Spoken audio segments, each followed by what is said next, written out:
Welcome back this morning. As the metro's population becomes more dense, there's increased demand for housing options. Among developers, there's a growing interest in luxury living properties, but some people are pushing back. Their main concern, affordability. That is a priority in a plan to revitalize North 30th Street. The U.S. Department of Housing and Urban Development awarded $25 million to help the city transform Spencer Homes and the surrounding neighborhood. Leaders say the mixed income development will bring vital resources to those who need it most. But if that place isn't offering you the things that you need, the amenities that you need, the outlets for recreation that you need, the safety that you need, you move away from that place no matter how much it kind of hurts you to do so. So we want to create a situation where people feel comfortable coming back to these places that they love. Othello Meadows says adding education and child care options to the neighborhood will provide residents with a holistic experience. But 10 minutes down the road, a Midtown development is raising red flags for some. This week, the City Council approved tax increment financing for an apartment building near 46th and Dodge. Planning Department officials say developers are aiming for high-end rental rates for these units, a decision some think will do more harm than good. So there is supply and demand, but if supply and demand hurts people, and part of the city's master plan is to provide and maintain a quality of life for all people, isn't that a good place for the government to step in? As part of the $52 million plan, the existing buildings in that area will be demolished. With us now is Alex O'Hanlon. You just heard her there. She's the president of the Saddle Creek Corridor Neighborhood Association. And joining her is Dr. Asit Goswami from the Gifford Park Neighborhood Association. Thank you guys for joining us this morning. Thank you for having us. So let's start off and talk about this project at 46th and Dodge. It's seemingly moving forward at this point. What are your thoughts on that? What does it mean for the neighborhood? Well, I mean, I think that it means that there's going to be some changes in the neighborhood. As the TIF application itself states, this continues a pattern of upscale developments in the neighborhood. This neighborhood has traditionally been an affordable area, and I noticed that since like the Duke apartments started going in, that rental rates started to rise, and so I guess I would assume that rental rates will continue to rise. And talking to other neighbors in response to when the Duke of Omaha apartments went up, some folks didn't feel that they liked the way that the neighborhood was changing, and so are planning to move out.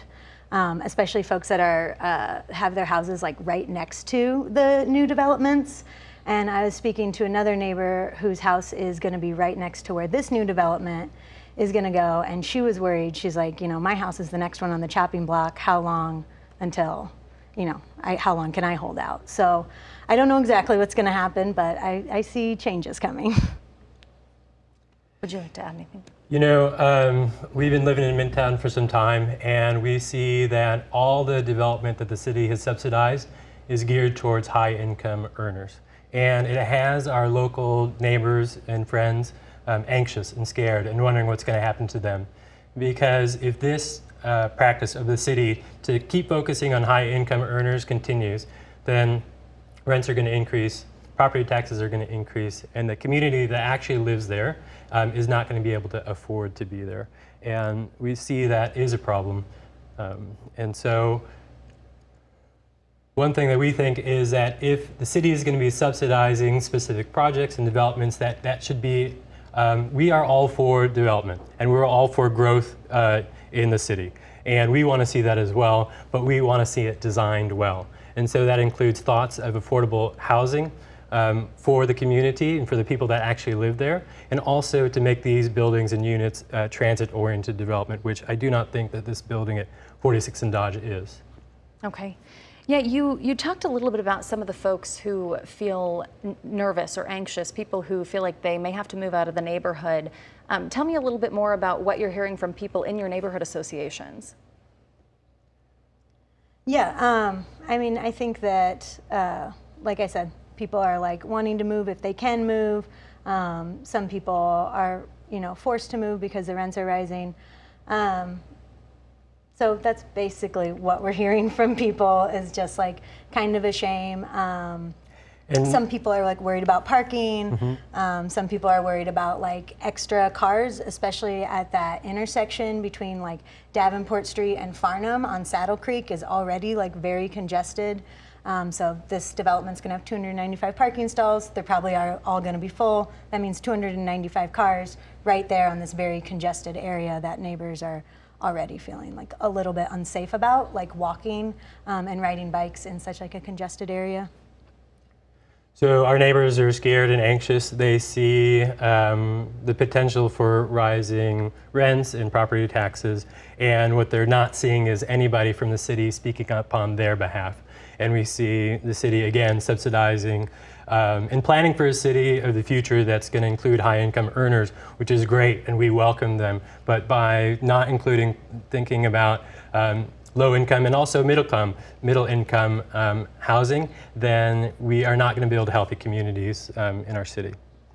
When we talk about the city's role in this, how do you think that the city can make sure that there is housing for all, there are affordable housing options in all parts of the city? Yeah, there's lots of options. Some things, you know, is like tax increment financing is a tool to help developments that wouldn't otherwise happen. A lot of times folks say that, you know, luxury developments are just easier to build because you can, you know, if you include like a granite countertop, then you can charge a higher rent so you can get a quicker return on investment. And something like affordable housing, and you know, by affordable housing too, I should say that we mean something that's 30% of someone's income is affordable housing. So with more affordable units, you can't make as quick of a return on investment. So this would be a good area to be using tax increment financing to help developers develop affordable units instead of high-income units, or high-end units. So I think that's one way. Also, the planning department is talking about some zoning changes, but we're also interested in like other zoning changes that can offer the chance, like can make it more affordable to create like lower density housing, so like clustered housing. And then additionally, there's like renter protections that could be passed. So, you know, that's something where like having rises in rents that have to correlate to inflation or justifiable repairs or improvements to a building. There are lots of ideas out there on how the city can help support affordable housing. And one question to accept and understand before we even take that step is to see, does the city even have a responsibility towards affordable housing?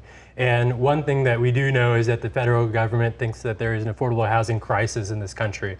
And they have mandated that if the city receives federal funding, then they have to affirmatively further fair housing.